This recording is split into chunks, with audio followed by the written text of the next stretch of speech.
ആ കൊത്തിയെടുക്കും. പാമ്പിനെ വരെ കൊത്തി കൊല്ലുന്നതല്ലേ. ഓ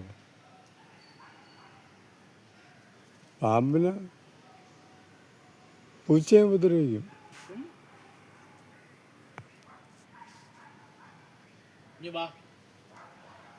പറന്നു ഏതാ ഒന്ന് പറന്നു പോയല്ലേ. ചെറുതാ പറന്നു പോയത്. ഇന്ന് എന്തോ ഒന്ന് പറന്നിങ്ങോട്ട് പോകണുണ്ട്, വേറെ കിളിയായിരിക്കും. ഇപ്പം ഇങ്ങനെ ക്രോസ് ചെയ്തങ്ങ് പോയി. അത് കാക്കയല്ലായിരിക്കും.